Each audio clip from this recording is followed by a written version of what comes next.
அப்படி சைலன்ட்டா இருக்கிற ராத்திரியில, அழகா மேலேந்து இந்த மல்லிப்பூ, அதுக்கப்புறம் ஜாதி, முல்லை ஒண்ணொன்னா அப்படியே விழற சமயத்துல, அந்த இடமே என்ன காடு வடிவம் இல்லையா? அந்த காடு வடிவத்துல இருக்கிற ஒரு இடத்துல, அழகா மல்லிப்பூ வாசனை வர, முல்லை வாசனை வரும்போது, அந்த இடத்துல நம்ப அப்படியே நடந்து போனா எவ்வளோ நன்னா இருக்கும்.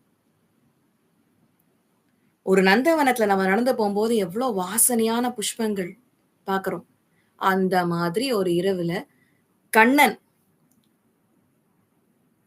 அந்த இரவுல முடிவெடுத்தாராம். இந்த கோபியர்கள் எனக்கா காத்தியாயனி விரதம்லாம் இருந்தாளே!